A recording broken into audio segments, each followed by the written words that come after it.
winter air in southern Quebec felt crisp and biting against the woman's face.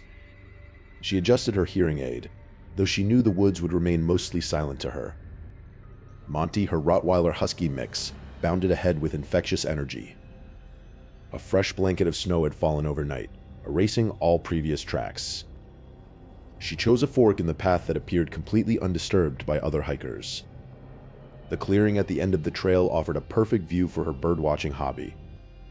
Raising her new binoculars, she scanned the distant tree line for native birds. Her lenses caught something unnatural, a splash of blue against the white and brown. It was a blue tarp stretched over branches to form a makeshift shelter. Sensing the fading light, she decided it was time to head back home. Monty's behavior shifted instantly from playful to intensely alert. Looking down, she saw a set of massive boot prints that hadn't been there before. The realization hit her that someone had followed her and was now ahead on the trail. Monty began to growl, a low sound she could feel more than hear. She quickened her pace, her heart beginning to hammer against her ribs. Every shadow between the trees seemed to move and stretch as she passed. Monty suddenly stopped and barked with a ferocity she had never witnessed. She spun around to find a towering man standing less than a meter away. He wore charcoal snow pants and a white camo jacket that made him a ghost in the trees. His lips moved as if he were muttering, but the darkness made it impossible to read them. She gestured to her ears, trying to explain her inability to hear his words.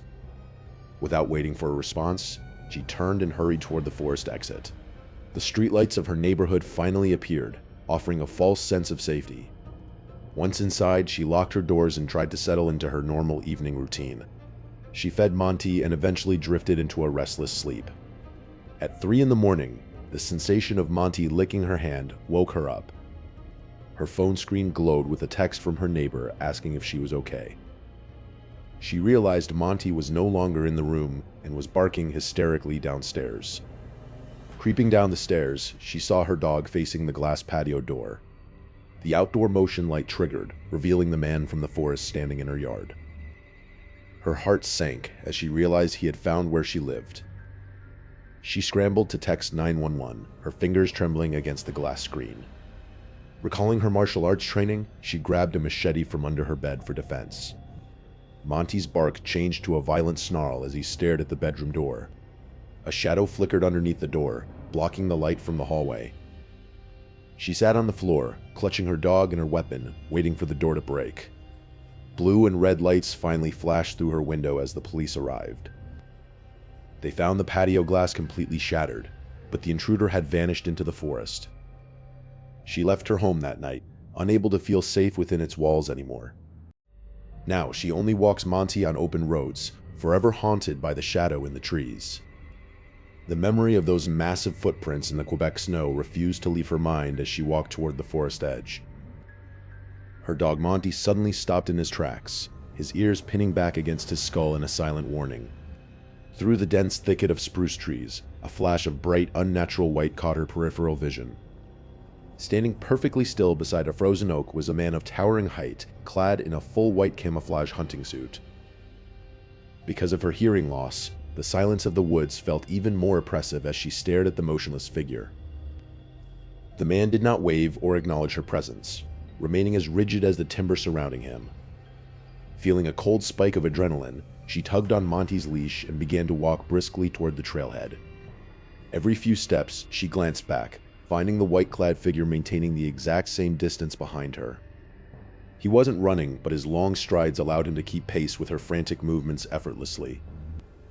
She finally reached her driveway, her chest heaving as she fumbled for the keys to her secluded house. Once inside, she slammed the heavy door and slid the deadbolt home with a resounding metallic click. She sat in the dark of her living room, her eyes fixed on the window overlooking the snowy clearing. For an hour, nothing moved except the swirling flakes of a fresh snowfall beginning to coat the world in white. She decided to head upstairs, hoping that the elevation would offer her a better vantage point of the perimeter. As she entered her bedroom, Monty let out a low, vibrating growl that vibrated through the floorboards. There, pressed against the glass of the second-story window, was the pale face of the man in the white camo jacket. She screamed, but the sound felt hollow in her own ears as the man began to beat against the glass with his fist. The glass shattered inward, showering her rug with crystalline shards that glittered like ice. Monty lunged toward the intruder, barking with a ferocity she had never heard from the gentle dog before. The man swung a heavy gloved hand, knocking the dog aside and stepping over the windowsill. She scrambled backward into the hallway, her heart hammering against her ribs like a trapped bird. The intruder stood up straight, his white camouflage suit making him look like a ghost in the dimly lit room. He didn't speak, but his heavy, rhythmic breathing was a sound she could almost feel in the air. She reached for the heavy brass lamp on the hallway table, gripping the base with white-knuckled intensity. He took a slow, deliberate step toward her, his boots crunching on the fallen glass fragments. She realized the front door downstairs was her only chance of escaping into the night. With a sudden burst of speed, she threw the lamp at the man's head and bolted for the staircase. She flew down the wooden steps, her bare feet slapping against the cold grain as she heard him following. Behind her, the heavy thuds of his boots on the stairs sounded like a falling mountain. She reached the front door and tore it open, the freezing winter air hitting her face like a physical blow. Running into the blizzard, she struggled to find traction in the deep snow that had accumulated since her walk. She looked back to see the man standing on her porch, framed by the warm light of the home he had just violated. He didn't chase her immediately, instead watching her struggle through the drifts with an eerie patience. She aimed for her car parked near the road, her fingers numb as she reached for the door handle. The engine turned over with a sluggish groan before finally roaring to life, headlights cutting through the white haze. As she put the car in reverse, she saw the man in white camo walking slowly toward the vehicle. She gunned the engine, tires spinning wildly, before catching and propelling her away from the nightmare. In the rearview mirror, she watched her house grow smaller, the intruder still standing in the middle of the road. She had escaped the physical reach of the man, but she knew her sense of safety was gone forever. Far across the frozen landscape, the focus shifts to another lake, where two sisters are about to receive a message that will change their lives. My name is Ember, and I am a 16-year-old girl living in Illinois with my younger sister Kate. It was a standard winter morning on December 5th when we decided to head out to the movies. We were looking forward to seeing the new horror movie Terrifier 3, even though it was rated 18+. We figured our appearance was mature enough that the theater staff wouldn't give us any trouble. Everything went smoothly at first, and we found our seats just as the trailers ended. Halfway through the film, my phone suddenly buzzed with a loud, vibrating drone that echoed in the quiet theater. I felt the judgmental stares of dozens of people as I frantically fumbled to silence the device. In our rush to exit the row, I tripped over someone's feet and nearly fell flat on my face. Once we finally made it out to the lobby, I checked the screen to see who had been calling me. It was a missed call from my dad, which was strange because he was supposed to be at work. Before I could call him back, a text message popped up on the screen. The message asked if we could bring him lunch because the small cafe in the woods where he worked was closed. Although it seemed a bit odd, we didn't question it and decided to help him out. We drove back home quickly to pack a bag of food for him. We soon reached the edge of the forest, a place I had always found beautiful and serene. The area was large and secluded, featuring a steep hill that sloped down toward a quiet lake. As we started walking down the trail, I tried to call my dad again to see where exactly he was. The call went straight to voicemail, which made me stop in my tracks for a moment. Kate noticed my expression and asked why he wasn't picking up when he was the one who asked us to come. I decided to send him a quick message instead, letting him know we had arrived with the food. Almost immediately, I saw the 3 typing dots appear on my screen, indicating a response was coming. The text told us to walk down the hill and wait for him on the wooden deck by the lake. The sun was sinking fast, casting a radiant but eerie orange glow across the entire landscape. Suddenly, Kate pointed toward the lake and whispered that someone was already there. We saw a figure dressed in black sitting on the edge of the deck with their back toward us. Thinking it must be our dad waiting for his break, we began to walk down the hill toward him. We stopped a few feet behind the seated man, but he didn't turn around or acknowledge our presence. I called out "Dad," but the figure remained as still as a statue. Kate gripped my arm tightly, her breath hitching as the silence of the woods became deafening. I reached out slowly and pulled back the hood of the black jacket to see his face. The face that turned around was not my father's. It was a complete stranger with a terrifying wide grin. He began waving my dad's phone in the air like a trophy, laughing silently as we shrieked. I screamed at him, asking why he had our father's phone, but he didn't say a word. Suddenly, he lunged forward with incredible speed and grabbed Kate by her arm. I threw my weight into him, successfully breaking his grip and pulling my sister toward the hill. We scrambled up the incline, our boots slipping on the ice as adrenaline flooded our systems. Behind us, I could hear the heavy thud of footsteps and the snapping of branches as he pursued us. We reached the car, and I fumbled with the keys, my hands shaking so hard I could barely hold them. Just as I slammed the door and locked it, the man appeared at my window, crouching down and disappearing into the darkness of the wheel well. I stared at the dark window where the man's face had just been, my breath hitching in my throat. Kate fumbled with the ignition, her hands shaking so violently that the keys clattered against the plastic.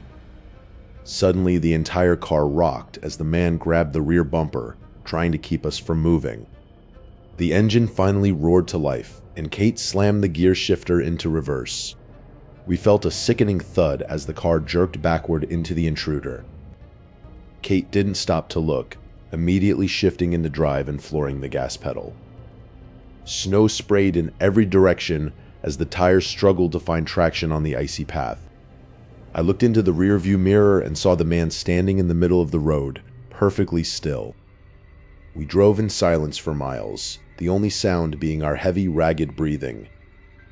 Just as I started to feel safe, a notification chimed on my phone sitting in the cup holder. The screen displayed a map with a red dot tracking our exact location. I realized with horror that the man must have hidden a tracker on the car while he was crouching by the wheel. I told Kate to keep driving, terrified that stopping would allow him to catch up. We reached our house and scrambled inside, locking every door and window with trembling hands. I checked the Find My app again, and the red dot was now sitting at the end of our driveway. We huddled together in the living room, staring out the slats of the blinds. A pair of headlights slowly turned onto our street, moving at a snail's pace. The vehicle stopped directly in front of our house, its engine idling with a low growl. We watched a figure step out of the driver's side, holding something long and thin in his hands. I grabbed Kate and pulled her down onto the hardwood floor just as a deafening crack echoed through the air. The living room window shattered, sending shards of glass raining down on our heads. We crawled toward the kitchen, trying to stay beneath the line of the windows. I reached for the wall phone, but the line was dead, likely cut from the outside. Another shot rang out, this one punching a hole through the front door. Kate was sobbing quietly, her face buried in her hands as she rocked back and forth. I realized my cell phone was still in the car, and we were trapped with no way to call for help. We heard the heavy crunch of boots on the snow-covered porch just outside. The doorknob began to turn, rattling against the deadbolt with mechanical persistence. I whispered to Kate to get into the basement while I looked for a weapon. My hands found a heavy cast-iron skillet on the counter, and I gripped the handle until my knuckles turned white. The rattling stopped, followed by a long, heavy silence that felt even more dangerous.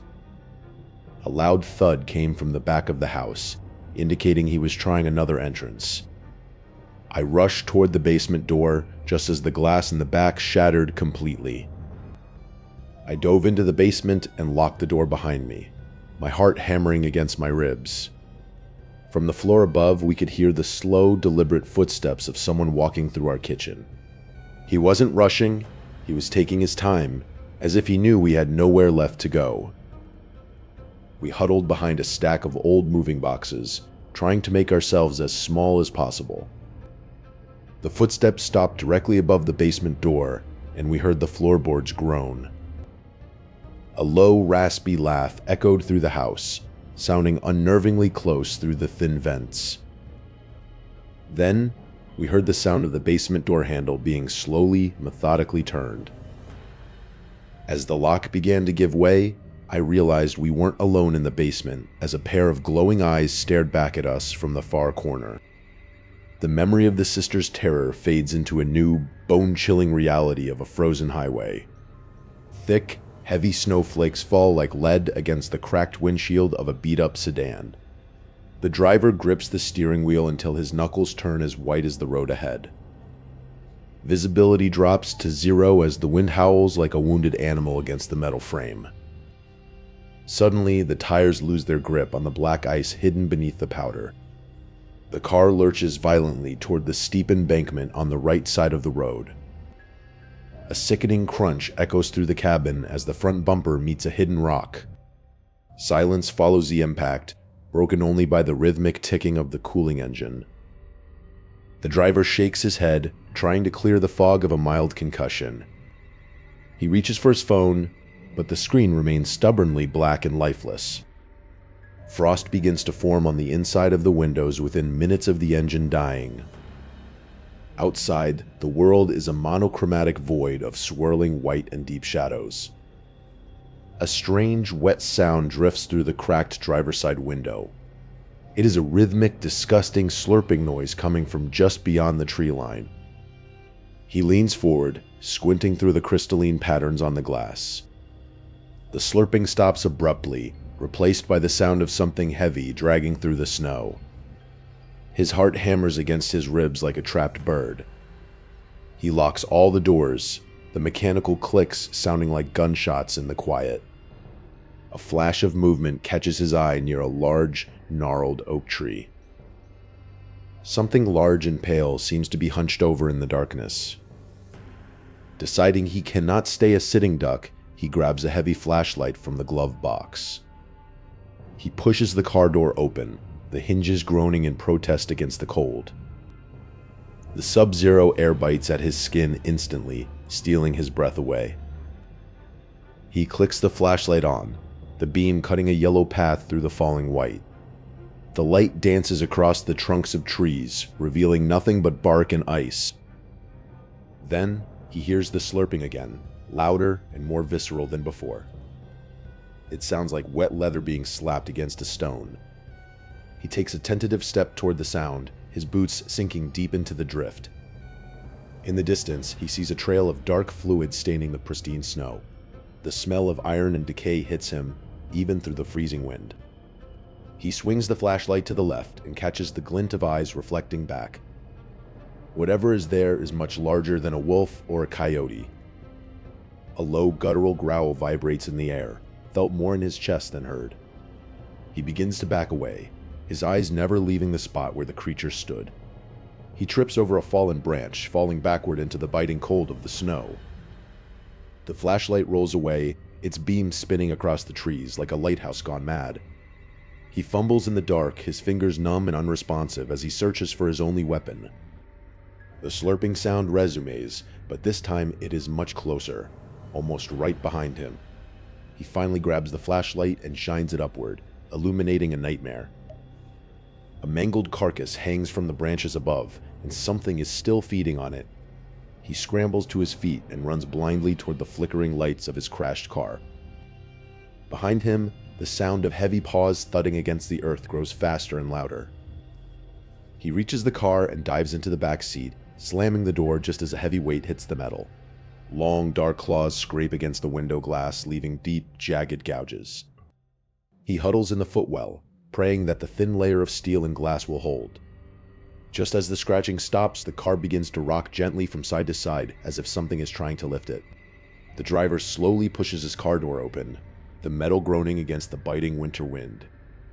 He stares down at the fresh boot prints that circle his entire vehicle in a perfect, menacing loop.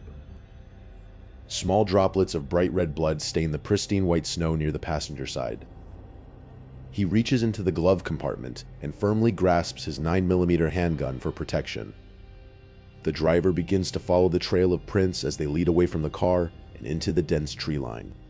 Each step he takes into the woods feels heavier as the silence of the blizzard begins to swallow him. The blood spatters on the ground grow larger and more frequent the further he ventures from the road. He spots a large, dark mass lying motionless in a small clearing just past the first row of trees. He raises his phone and activates the flashlight, revealing the remains of a slaughtered deer. The animal has been completely decapitated, but the head is nowhere to be seen in the immediate area. Realizing he is not alone, he quickly turns back and runs toward the safety of his vehicle. He reaches the car and flings the driver's door open, only to freeze in pure, unadulterated horror. Resting right on his driver's seat is the severed head of the deer, staring directly at him with glassy eyes. He slams the door shut and bolts down the road, his heart hammering against his ribs. Several minutes later, 2 bright headlights pierce the darkness of the road ahead. He screams for help as his father's car comes to a halt right in front of him. His father looks at him with utter confusion, barely believing the frantic story of a deer head in the car. The driver begs his father to return to the crash site to see the evidence for himself. They drive back to the wrecked Hyundai and step out into the freezing air together. When they look inside the driver's side door, the severed deer head has completely vanished. Only a large, wet pool of blood remains on the fabric of the seat where the head once sat. They check the clearing in the woods, but the entire deer carcass has been dragged away. A massive, wide drag mark in the snow leads deep into the impenetrable darkness of the forest. The tow truck driver finally arrives, his flashing amber lights casting eerie shadows across the snow.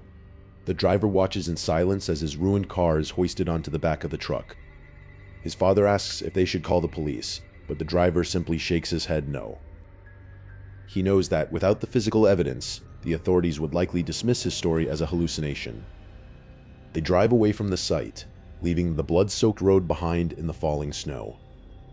Safe at home, the driver cannot stop thinking about the person who was watching him in those woods. He realizes the intruder was fast enough to move the deer head in the brief time he was gone. The thought of those unknown hands touching his car seat makes his skin crawl. He wonders if the person followed him home or if they are still out there in the blizzard. The silence of the house is periodically broken by the sound of snow sliding off the roof. He checks the locks on the front door for the 10th time that night. Every creak of the floorboards sounds like someone is trying to force their way inside. He can still see the deer's glassy eyes staring at him every time he closes his own. He knows the bloodstain on the car seat will never truly come out. The memory of that night has permanently altered his sense of security in the winter. He suspects that the person in the woods wasn't just trying to scare him, but marking him for something else. As he finally drifts into an uneasy sleep, a wet slurping sound begins to echo from right outside his bedroom window. The wet slurping sound outside the window sent a jolt of pure adrenaline through my freezing limbs. I screamed at my father to drive, my voice cracking with a desperation I didn't recognize. My father looked at me with deep concern, unsure if the crash had caused a concussion or a breakdown. I pointed back toward the dark tree line, babbling about the deer head and the silent figure in the woods. He eventually agreed to drive back to my wrecked Hyundai, just to put my mind at ease. As we pulled up, the silence of the forest felt heavier and more suffocating than before. My father stepped out of his truck, holding a heavy-duty flashlight that cut a bright path through the gloom. I followed closely behind him, my hand still gripping the 9mm inside my coat pocket. We reached the driver's side door of my car, which I had left wide open in my flight. The flashlight beam hit the driver's seat, but the severed deer head was nowhere to be seen. My heart hammered against my ribs, because I knew exactly what I had seen just minutes ago. My father leaned in closer and pointed his light at the center of the seat cushion. A massive dark crimson bloodstain was soaked deep into the fabric, still fresh and steaming slightly in the cold. That single patch of gore was the only proof that my nightmare hadn't been a hallucination. We turned our attention to the ground, where the circling boot prints were already being filled by the falling snow. I led my father toward the tree to show him the spot where the deer's body had been. The clearing was empty, and the mangled carcass I had found earlier had vanished into the night. Instead of the deer, there were deep, heavy drag marks leading further into the impenetrable darkness of the forest. Whoever was out there had returned while I was gone to reclaim their gruesome trophies. My father grabbed my arm and told me we needed to leave before the tow truck arrived. The yellow flashing lights of the tow truck finally appeared, cutting through the blizzard like a beacon of reality. I watched in a daze as the driver hooked up my ruined car and prepared to drag it away. My father asked if I wanted to call the police, his voice low and solemn. I looked at the dark, silent trees and realized that no report would ever capture the horror of what I felt. I told him I just wanted to go home and forget that this road ever existed. We drove away in silence, the heater blasting as the blizzard tried to erase the crash site from the map. I spent the rest of the winter jumping at every shadow that moved across my bedroom wall. Every time the wind howled, I heard the phantom sound of boots crunching in the snow. The memory of that deer's vacant eyes staring at me from my own driver's seat refused to fade. I eventually sold the Hyundai for scrap, unable to bear the sight of the bloodstain I couldn't scrub away. I never found out who was in the woods that night, or why they chose to play such a sick game with me. Perhaps it was a lone psychopath, or maybe something even more primal that dwells in the deep cold. It taught me that our sense of security is as thin as the glass of a car window. Now, whenever I drive through the winter woods, I keep my eyes on the road and my doors locked tight. The scars on the mind are far harder to heal than the ones on the body. Winter used to be a season of peace, but now it is only a reminder of the things that hide in the white. I have moved on with my life, but the woods will always hold a piece of my peace. These stories serve as a warning to those who think they are alone in the wilderness. Safety is often an illusion we maintain until the darkness decides to reach out and touch us. In the end, we are all just travelers trying to find our way back to the light.